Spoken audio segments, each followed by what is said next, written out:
Hello, my name is Tricia Love, and I'm a watercolor artist, and I'm going to be doing a project for you today called A Heart for Marbles. And this is the pattern that I use for the project, and this pattern can be enlarged if you want to make it larger on a large piece of watercolor paper, or you can even make it smaller if you want it to be a miniature. Now I put my paper on a canvas stretcher, which is a little bit different than most watercolor artists do. This is a regular canvas stretcher, and you can buy these pieces at any craft store.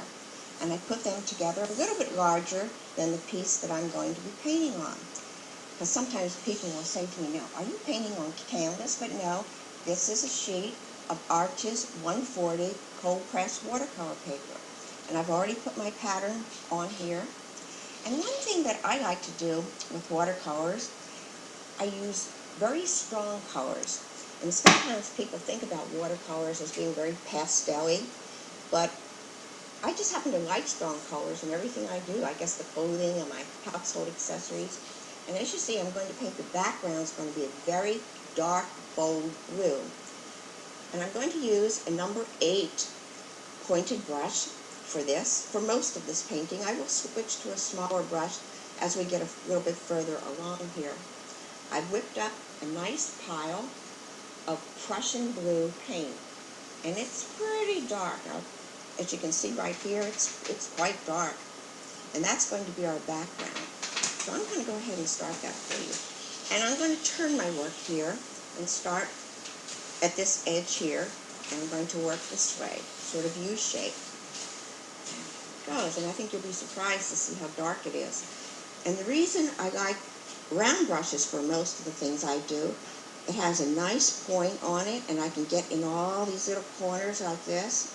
And I also, with lots of practice, I've learned to use the side of my brush like this to get nice straight edges, so I don't always have to keep switching to a flat brush to do that. You see how you can get nice, straight, even edges by doing this? And you see how dark this is. So you really have to whip it up ahead of time, test it on some sheets, and this eliminates a lot of work by not having to do 2, 3, 4 layers to get something this dark. And now I've already finished the background on another one, so I'm just going to switch these now, and you'll see what the completed background looks like. And there we are, magic. So, next thing I'm going to do is those areas on the jar, this heart jar, that also are showing through the blue of the background. So I'm going to go ahead and do them next. And then we're going to work down, and for marbles here, I will do them last, one at a time. Now, this Prussian blue that I use is a very staining color. That's why I'm able to get such a dark, dark background on this. Another color I'll be using today is alizarin crimson. And alizarin crimson is also a very staining color. And what I like about staining colors versus sedimentary colors, when I put the paint down, and then I go over it with another color, it's going to stay down. When I'm using a sediment color, if you go over it several times, it's going to have a tendency to pick up the paint that's underneath. So I lean toward a lot of the staining colors because my colors are often dark, and sometimes I have to go over them many times. And I'm going to just follow this down here. You're going to see a lot of these are going to be reflections. Some are coming through the background. And I have a great big one right over here. This area right here.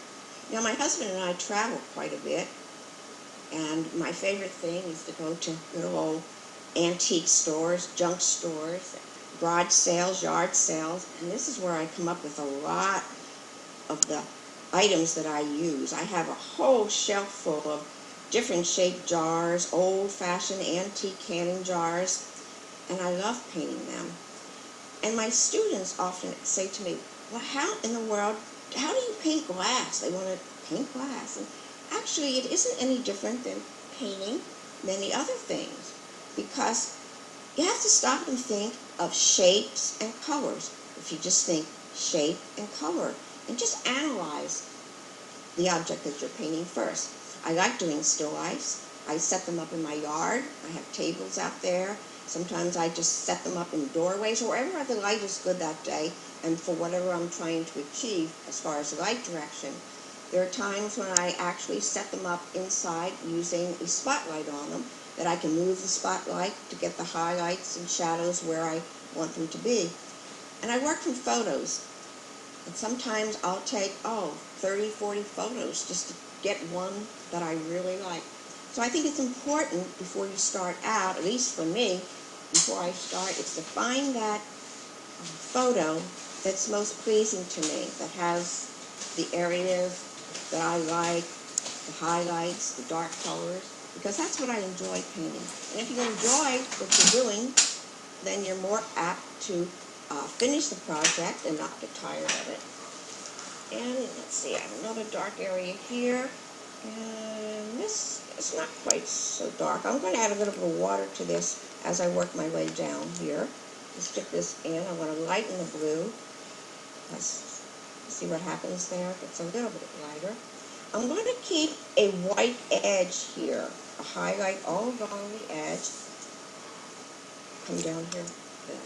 And another thing, if you can see my water over here, when you're working with dark colors like this, especially Prussian blue and alizarin crimson, which I'll be using in a little while, your water is going to get very dirty very fast.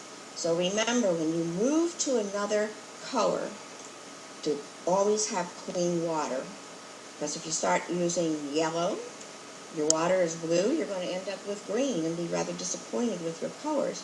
And the same thing, you can end up with an orange if you're trying to use yellow and your water is all red. Now this is getting lighter in here. And you have more water in here, like this. I want this to be real white. And just get the light area all in here. Now it's coming from the background, but you're also getting a lot of highlights on here and from the light direction. My light direction is coming from this direction. My shadow is over here. So it's casting some light onto this little bottle. I'm not sure exactly where I got this little bottle. It might have been some kind of an antique store or flea market. And I like putting things in bottles. I like doing marbles and anything with bright, strong colors. I guess it's just my personality here. I'm going to wipe this and soften this edge here. And I can always use a tissue also if I want to soften something, make it a little bit lighter. It's as easy as that. Soften this area right here. Okay. Well, I started painting when I was a little kid. I go back to the era when they had paint by numbers, if any of you remember that. And that's all I ever wanted for Christmas was paint by number sets, and I got them. And another thing, my parents weren't too into the art thing, so I found something under our porch, glass panes from the windows on the porch. And I had all this paint left over from my paint by number sets. So I would go underneath the porch and I would find these glass panes. They were about 6 by 8 inches or so. And I would take my paint by number paints and go down there and I would paint on these pieces of glass. And I would go to the library and get library books with pictures in them. And that's where I would get my ideas from. So I had all these hidden paintings of glass under the front porch. And I don't know whatever happened to them. They probably just got blown away in the wind or something after we moved. But that's sort of how I got started in painting. And I also had the wonderful opportunity to live in Germany. I was over there for 3 years. And I discovered a German art school run by a gentleman who spoke beautiful English and who used to actually tell the students there who were from America that we didn't speak English, we spoke Americanese. So it was a very enjoyable time for me because I learned a lot. I started out doing commercial art, and when I went to Germany, it was a whole different story with very classical approach to art. So I sort of have been to both spectrums here, and I do like fine art versus the commercial art. That didn't last too long for me. I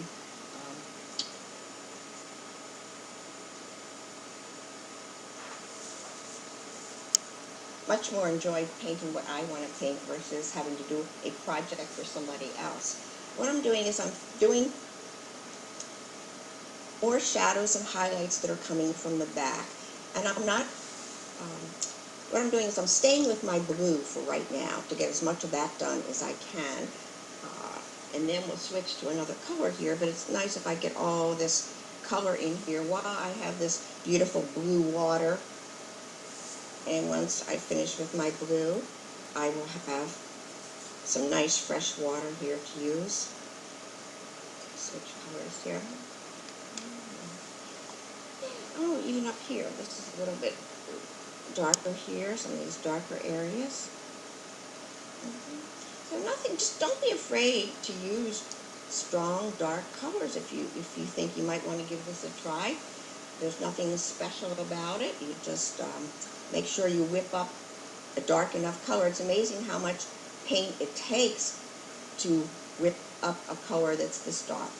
And I always have these little test sheets with me, and this is always tested to make sure that I have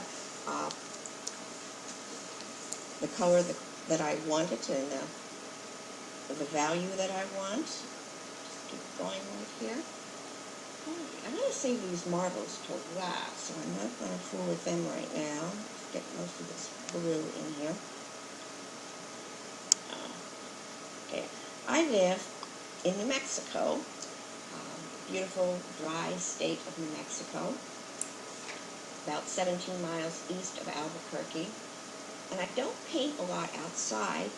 One of the reasons being everything dries so fast because we have very little humidity. On any given day, the humidity might be 7%, 10%, and paints dry very fast. And I can compare that to when I was living in Germany, and there was a time I was working with oil paint. And those of you who paint with oils know that some of the colors really take a long time to dry, especially reds. So if we were doing an oil painting and we're using a lot of reds, some of the students had to resort to actually putting the painting in the oven to get it to dry. I don't have that problem in New Mexico because things dry so fast. We have to work quickly, especially with watercolor. And people who do plein air paintings outside, it can be a challenge sometimes to get things moving before that nice dry air dries things up for you.